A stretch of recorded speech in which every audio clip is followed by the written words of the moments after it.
What is up guys, my name is the Eagle Source. We are with Eagle Source Designs and I've got a very exciting tutorial for you guys today. I haven't posted much content on this channel for a while, but I figured I might as well do this.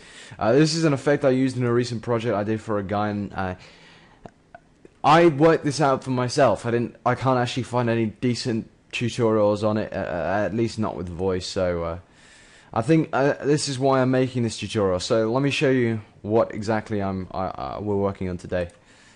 So you can see we've got that sort of waving flag effect. That's basically it. That's what I want to talk to you about, is the cloth type flag dynamics within Cinema 4D with the wind and so on. So let's get into things.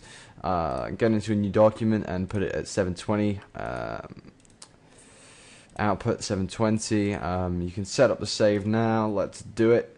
PNG, alpha channel on, pictures, flag, test, and I think that's it. So the first thing you want to do probably is make a plane. This is going to be your flag eventually. You want to get the rotate tool and rotate it 90 degrees. It's much more precise to just rotate it a little bit so you know which axis it's on, and then rotate like that, and then you can scale it down.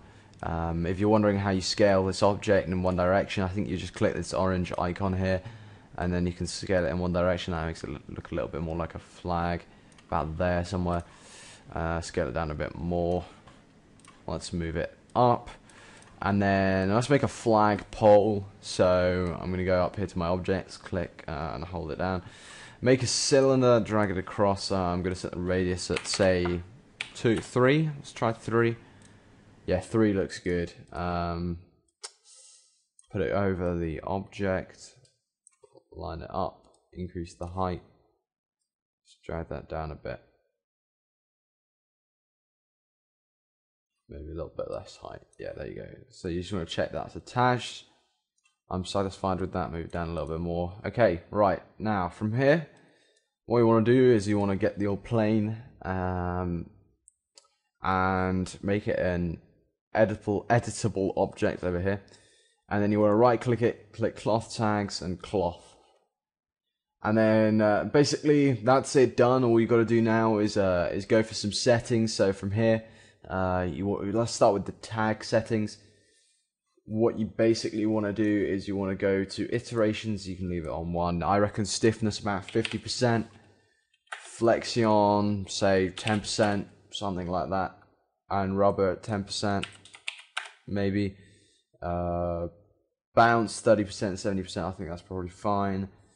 Yeah, and then from there go to forces and set the gravity of the situation. I'm going to put it at -6 for now, and I'll change it later if I have to. I'll put the drag on 1%, the wind direction in the x-axis I'll put it on 5 centimeters. Wind direction, the y-axis 1 centimeter, and I'll put the z-axis wind on 0. The wind strength I'll put on, say, 10. Wind turbulence strength on 1. Wind turbulence speed I'll leave on 1 for now. Wind drag I'll put it down at, say, 5%. Wind impact at 100%. Wind lift I'll put it at 20%, say. Air resistance at 5 maybe. And then you want to click dresser. Now, what you want to do here is you want to fix points to the flagpole so you get a little bit more animation. So I'm going to use the use point tool here, over here on the left hand side where my mouse is. Click it in, zoom in on the flag. I mean, you can also go into the frontal view and just zoom in. I think this is probably the easiest way. Let's just get a good zoom level. And then what I normally do is I select the top 2 points holding shift and the bottom 2 points, and then you want to go into dresser where it says fix points here.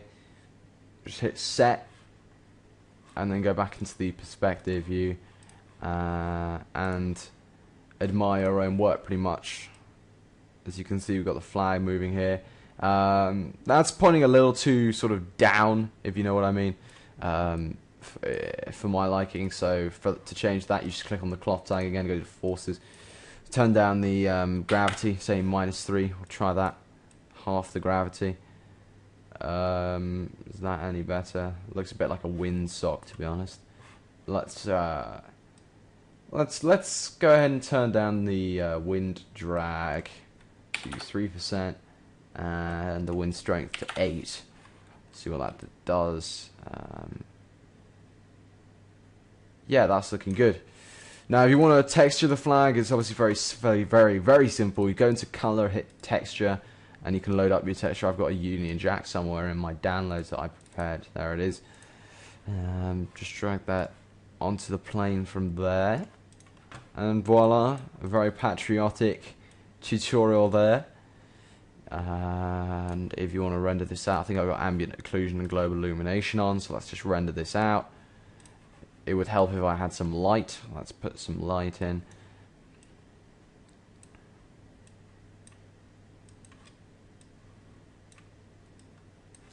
Let's go ahead and add some shadows as well on soft.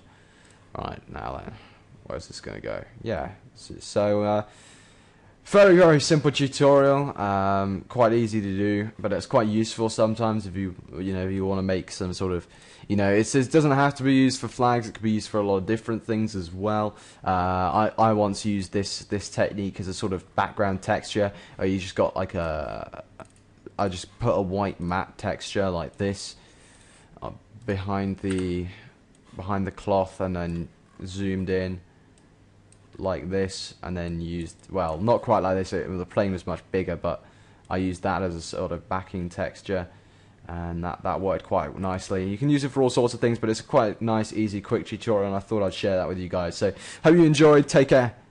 Goodbye. More tutorials to come.